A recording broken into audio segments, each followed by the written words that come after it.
Greetings, everyone. Welcome to another one of our free Friday community classes right here on the YouTube. If you haven't taken time to subscribe yet, please do that so that you don't miss any of the content that I'm putting out week by week, and so that I know you're out there and we can be friends. With that, let's get into this week's topic. I'm very excited about this. We are talking about botanical fragrance magic. This is probably one of my top tier fave ways to connect with plant spirits on a daily, kind of casual, kind of ingrained in my everyday life kind of way. So I hope that by the end of this class, you will be inspired to think differently about fragrance and to consider how you can weave a little magic and medicine in your life through the power of scent. So in today's class, we are going to look at what botanical fragrance is. We're going to look at how it can be worked into our herb magic workings. We're going to look at how I work with botanical fragrances, a few different methods of how they're made, and then I'm going to give you 4 or 5 intentional recipes that I really enjoy in this work, and hopefully you can experiment with them and journey with them on your own. So first, what is a botanical fragrance? It is working with the scent, the aroma of a plant directly. So in this conversation, we are not talking about perfumes or colognes where the fragrance is synthetic, right? There was no presence of the actual plant. We're not talking about, the designer imposter version of lavender. We're not talking about Febreze citrus. I don't know if that's a thing, but you get the point. We're not talking about synthetic. We are talking about extracting or working directly with the aroma of the plants. And why is that important? Because the aroma of a plant directly has a link, a spiritual link to the plant spirit themselves. So if we're working with a synthetic, that link is not there. If we are working with a pure extract or an infusion or the plant directly through aroma, then the link is there and we're able to enjoy the magic and the medicine that we are trying to cultivate in this work. So when we do this, we are carrying the aroma, the fragrance, the energy, the signature, and a link to the plant spirit themselves on our person via this faculty of scent, which is very important. The scent is intimately tied, the olfactory senses are intimately tied to the limbic system of the brain, where we store a lot of our memories, where we store a lot of our emotional response to memories. And this is a part of the brain where it's very easy for us to affect mood. It's very easy for us to affect relationship to narrative, right? And that's important because when we can bring a little magic, a little medicine into those spaces, it becomes so much easier for us to create the change in our life that we want to see. If our relationship to mood and mental atmosphere and sort of the state of our being is more positive, then everything else flows more efficiently. And that's just one part of the puzzle. Not even talking about the way that the plant spirit themselves is influencing the work and how other things that we might be doing play into the transformations that we're trying to create. So really just wrapping ourselves up, enveloping ourselves in the aroma of a plant is internal alchemical magic and also external projective magic, as we will get into here in the moment. So a couple of examples of some of my favorite ways to work with botanical fragrance. The first, easiest, and probably most accessible for most people is going to be essential oils. Now, if you have been around for any length of time, you know that I don't talk about essential oils very much. I'm not a fan. As a clinical herbalist, I have a lot of feelings about essential oils, and we'll save the details on that for another class. But I will say this, that when they are procured from an ethical company, when they are properly diluted, when you are working with essential oils that are safe for contact with the skin, they can be lovely. My parameters, very briefly, for such an essential oil is first that the company is transparent in how they make their oils, that they are certified organic, EcoCert, B Corp, all of that stuff, and that there is some kind of footprint tracking on how not only the land and the farms are being treated with such a high output of plant material, but also how the farmers themselves are being treated. Very, very important. The next big parameter for me working with essential oils is the company cannot be and cannot ever have been MLM at all, period. So I do not work with any multi-level marketing companies at all. Not doTERRA, not Young Living. Their product is not good at all, in my opinion, to begin with. It's just not on the caliber that I want from my essential oils. So essential oils, when properly diluted, a great way to work directly with the aroma of a plant and the signature. I also really love hydrosol. That is probably the way that I work most with fragrance, just on my everyday, day in, day out.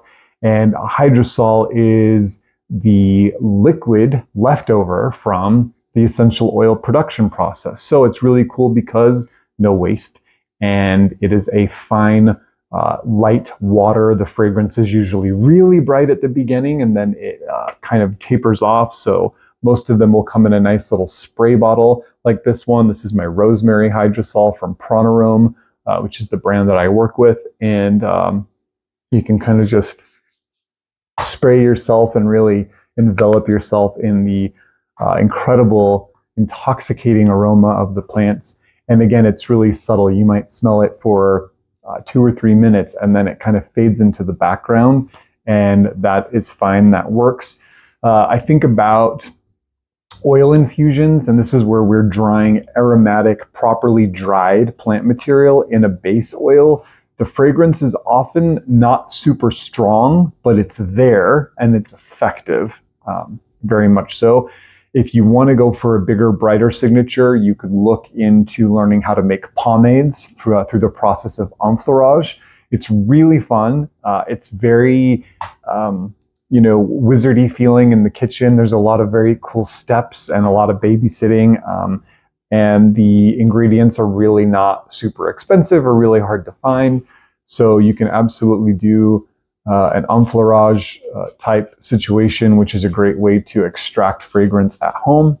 And last but not least, we could think about plant rubs, where we are literally rubbing fresh, fragrant plant material between our hands, on our skin, into our hair, onto our clothes, of course, making sure that it is safe to do so.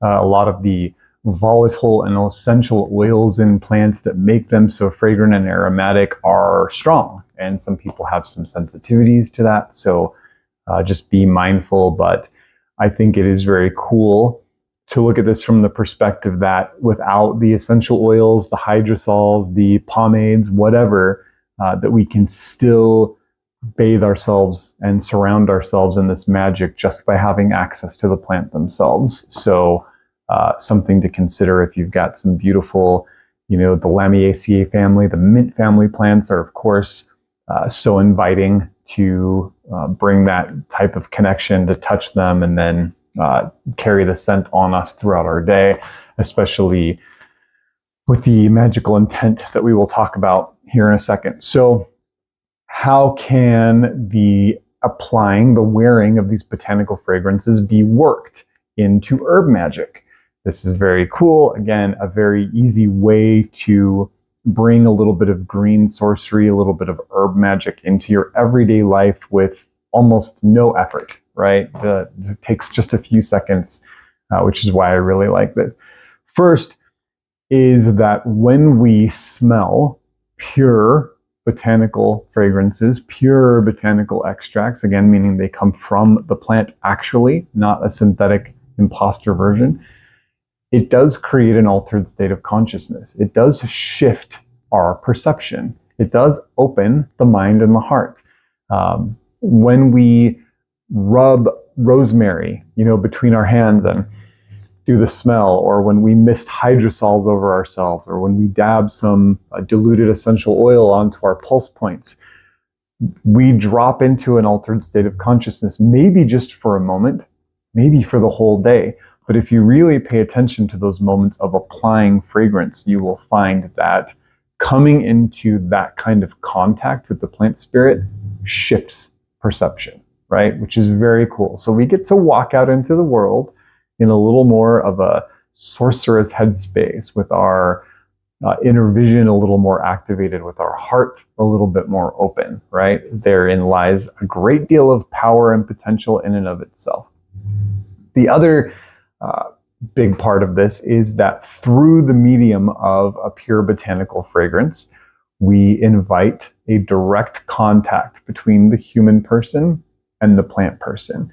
Again, when the medicines, the tinctures, the balms, the oils, the salves, the incenses, the essential oils, the hydrosols, all the sachets, all of it, when they are crafted properly with actual plant material, there is a link between the product itself, the tincture, whatever, and the plant spirit themselves.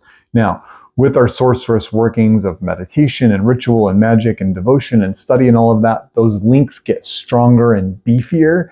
But even with nothing, the connection is there, okay? So in these moments of sort of bathing ourselves in the aroma of a plant ally, there is a meeting of spirits. Something happens in that moment. How present we are for it is up to us. We can easily spray on a botanical fragrance on our way out the door, done and done.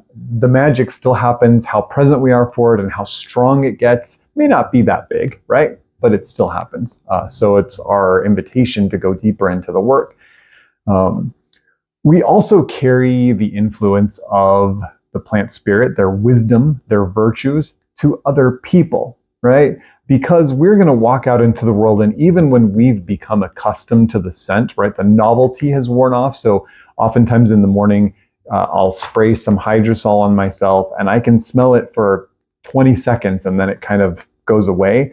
But then an hour later, somebody will walk by me and say, "Oh, you smell like the garden," right? Oh, I can't smell it anymore. I've completely accustomed to it. But for somebody else, they really pick up on it. And now, guess what? They're going through the same process, right? In that moment, they drop into a slightly altered state of consciousness. The heart opens. The presence of the plant spirit becomes made aware. We celebrate beauty in those moments, right? And as you know from other classes, beauty, the cultivation of harmony, is really the essence of our spiritual work with the plants, of nudging the entirety of the cosmos further and further into states of radical beauty. So when someone gets to walk by us and smell that on us, now we have passed it on to them, right? We've actually created some change in the world. That being said, I am somebody who am very sensitive to fragrance. When I'm behind somebody or walk by somebody that's wearing a lot of cologne or a lot of perfume, it really sticks with me. It can make my head just pound. I've always been very sensitive to it. I've never been able to wear any kind of fragranced anything. No dryer sheets. I can't do fragranced, no cologne, nothing. Everything has to be, no fragrance. Plus I like the plants that I work with to be the big smell in my life. But even with botanical fragrances, be kind, right? Don't douse yourself to the point that if you go to a restaurant or something, the people 3 tables down, all they can do is smell you, and all their food does is taste like how you smell, right? We have to be respectful.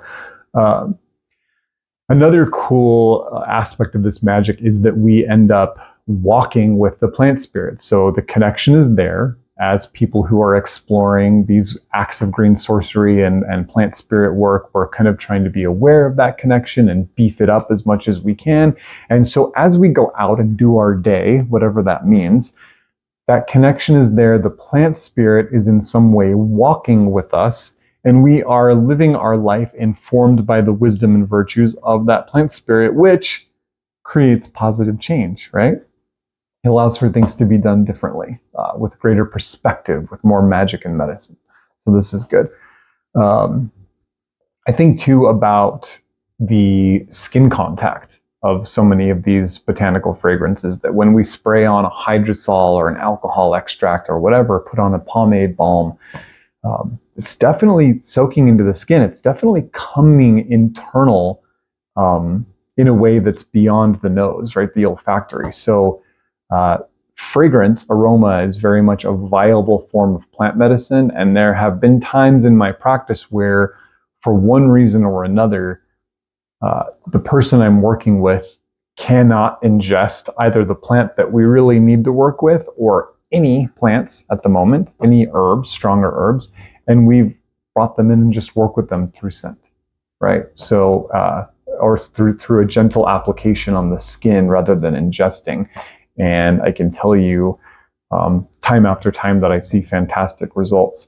There are so many instances, for example, with just hypericum oil, where instead of administering hypericum, St. John's wort, to somebody internally for various reasons, we've just been putting the strong oil over the pulse points in kind of a ritualized way several times a day. And I've seen the effects be just as powerful as when we're administering therapeutic doses of a St. John's tincture internally.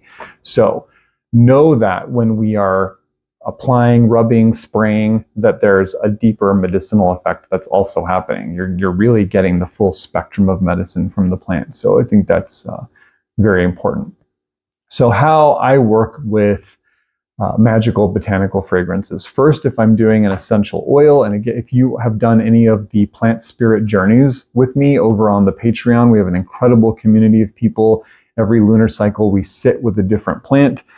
Chances are, at some point, you've picked up a little vial of some of the oil that I've made. For some plants, we'll do an oil. And my dilution, this is going to seem crazy to some people, is 9 drops of essential oil into 2 drams of a carrier oil, which is like 1/10 of an ounce, like 10% of an ounce. It's little, okay? This is actually 1 dram. So twice this amount of oil, 9 drops. You can certainly go stronger. This particular one is mint, and I actually did go stronger. I think there's 9 drops of oil per dram, so about twice as strong, but that's still so subtle. When you look at a lot of the essential oil brands, especially the MLM ones, the dilution is like 10 times that, right? Which to me, it's like not even diluted anymore. Now, you're just putting it in a carrier oil, so it's easier to spread it on your body. I like a really well diluted essential oil. Again, they're so strong. If you research the poundage of herbs that goes into every drop of essential oil, you will understand how much plant material you are working with. It's a lot. So proper dilution, very important. Again, mine is about 9 drops to a dram, or 9 drops to 1/10 of an ounce. I really like the process of enfleurage. I don't work with any animal products in my practice, but a lot of people will use lard. I use coconut fat. There are deodorized kinds of coconut fat, but I like just letting coconut be coconut, and I don't mind the sweetness. I actually feel like the sweetness bolsters the fragrance and kind of holds it. It acts like a top note. So if you get into enfleurage, it's a little beyond the scope of this work, but it's so cool. Essentially, you are taking fresh, fragrant plant material, usually flowers. You are settling them on a base of fat and letting the fat pull all of the volatile and essential oils, and you're plucking them all off, and you're doing it again. So you're doing it quickly throughout the flowering season of a fragrant plant. And then after many rounds, you add some alcohol, and that alcohol extracts all of the oils, and you're left with an alcohol extract of the essential oils. And it is fragrant and clean and pure and magical beyond belief. So look that up if you're interested. There's lots of great tutorials out there on how to make a pomade. We call it a pomade and enfleurage.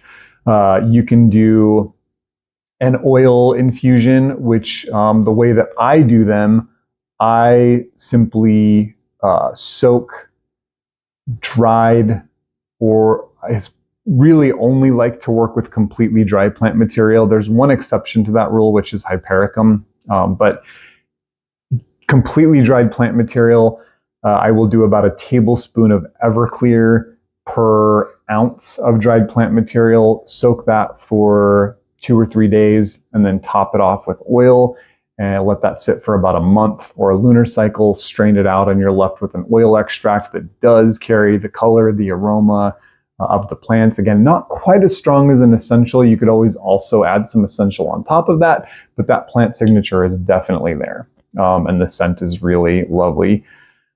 If you are working with a spray, which I really love a spray, one way that you can do that is to put essential oils. So however many drops you're going to do is obviously going to define how strong it is. But what I will generally do is 10 times as much carrier oil as essential oil. So for example, if I was using 10 drops of essential oil, I would want 100 drops of carrier oil, right? So 10 times by drop the amount. So 10 drops of essential oil, just as an example, this wouldn't make very much, but 10 drops of essential oil, 10 times 10 is 100. So 100 drops of carrier oil. You don't have to measure it out. You can kind of eyeball it.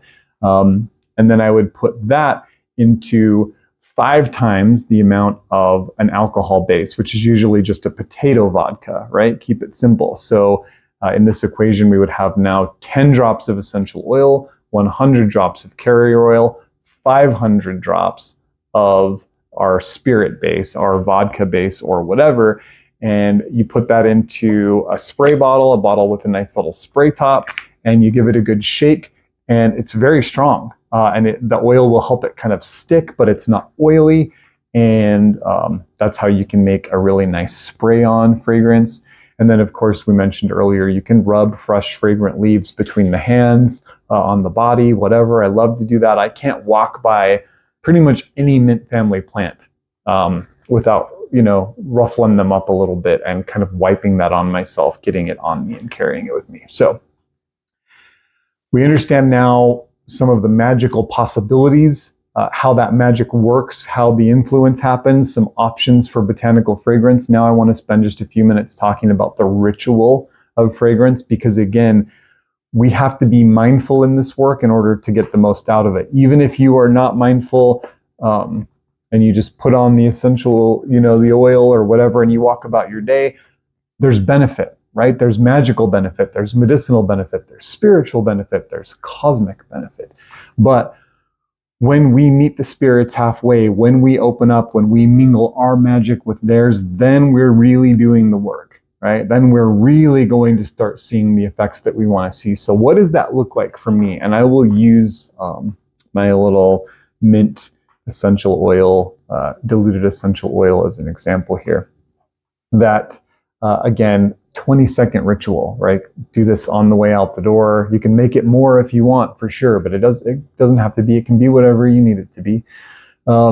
First is that I like to connect to the plant or plants that I'm working with. It's very easy for us in this work to divorce the fact that the product, the item that is in this bottle, comes from a plant, right? It's funny how once the product is made, once it's extracted and bottled and it's pretty and labeled and everything's in there, that we kind of see it for what it is instead of realize that this is the result of the gift of a plant. So I like to sit with it just for a moment, maybe say some folk names or some scientific names or just common name of the plant, and really think of them and really recognize that they gifted themselves to make this happen and make that connection. And then I will ask for their support in the work. And I'll say, Mint, I'm going to carry you through my day to day. Help me, please, with such and such a thing. Or, I just hope that the ways between us are open and that our kinship may be strengthened, right? You don't always have to ask for anything. Sometimes the ask is just for the relationship, and that's great. Then I will usually breathe with them just a few times. We talk about this all the time around here, that our breath is a ritual already happening and that our exhalation is a potential offering to the plant spirits of great import. So I will, holding it connected to the plant spirit, breathe, blow onto the item, offering my exhalation filled with life force to the plant spirit that is connected to me through this remedy. I see this as kind of a spirit vessel. and inhaling their presence. And so now I have connected and I've made an offering and we're in sacred reciprocity and all that is important. And then I apply the fragrance with intent, with vision, with prayer, with power, right? That when I do it, I'm not just, right? But I'm actually letting it be something. I'm experiencing the altered state of consciousness. I'm experiencing the magic swirling around me. I'm experiencing the presence of the plant spirit. Fake it until you make it. Create the space in your consciousness for the reality to happen of the magic, right? And then as I go about my day, I just try to come back to it. I remember that that ritual is with me. I remember that even though I may not smell that nice bright mint smell anymore, that I am walking with mint today, that we're doing life together, that a connection is there, and that kinship is there, and that is what's so important. So a bit about what botanical fragrances are, how they can be worked in magic, how they can change us, how they can change the world and the people around us, how we can walk into a space and bring the presence and the energy of the plant spirits into a space that changes the space, changes how people feel in the space. Sometimes when folks walk into a room and the room shifts, it has so much to do with scent, right? It's pretty incredible. So with that, I want to give you just 5 real quick sort of formulas, recipes that you could consider if you want to start doing something like this and kind of playing with it a little bit. You can, of course, find folks out there that are doing really beautiful botanical fragrances and support them, or just work with, you know, a diluted essential oil, whatever.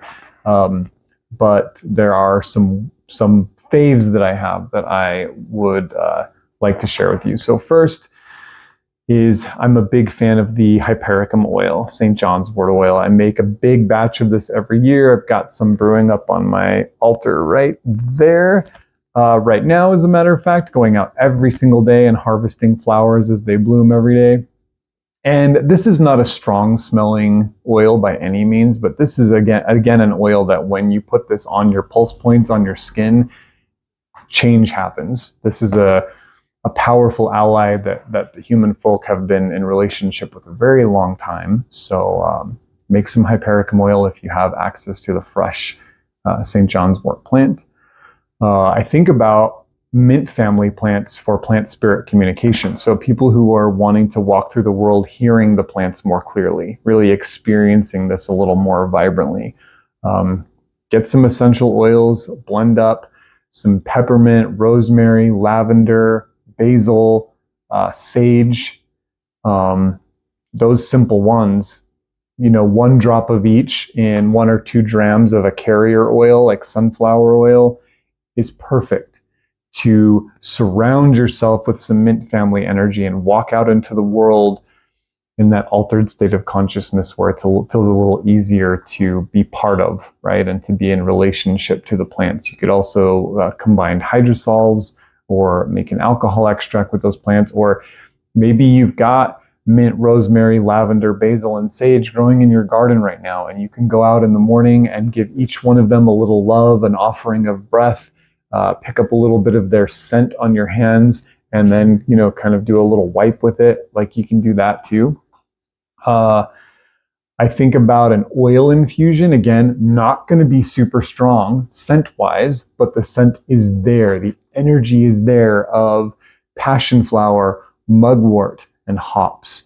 Those 3 plants, freshly dried and fragrant, infused into an oil for a couple weeks, 4 weeks, and then applied on the pulse points before bed, will surround you in the fragrance of those plants, which will help with deep restorative sleep and visionary dreams, which we always like.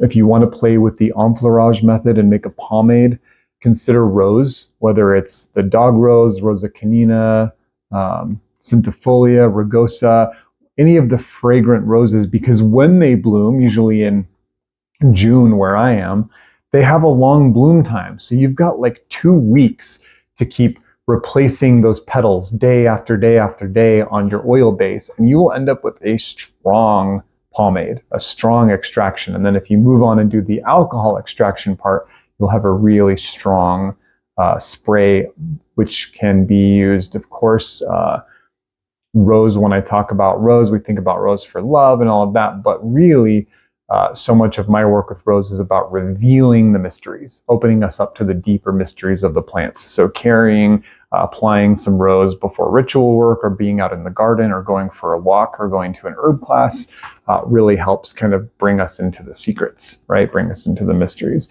Last but not least, you could think about evergreens like cedar and juniper and white pine, essential oils in a carrier. These really want to be diluted. They're really strong. I like working with evergreens when I write or teach or put a PowerPoint together or lead a public ritual. They really help me connect to the vitality, the power of the plants, their wisdom, their foresight, their evergreen nature, right? So these are the allies that sharpen my mind and give me a little bit of energy, a little boost, whatever evergreen you like or that you have access to. Also, we could even think about bathing in the fragrant smoke of these herbs by smoldering them. There's so many applications here. We have this huge creative license to just be like so crafty in how we do this work, right? Which I think is cool. So if there are botanical scents, botanical aromas that you love, that you have a connection to, or that you work with magically, or ones that you wear, if people are out there making stuff that you really like, I would love to hear about it. Share it with me down in the comments below. There's also a link down there to Patreon if you want to join us for our next plant spirit journey, which is starting very, very soon. And with that, I will send you out into the world to douse yourself respectfully in the fragrance of our plant allies. I'll see you next time.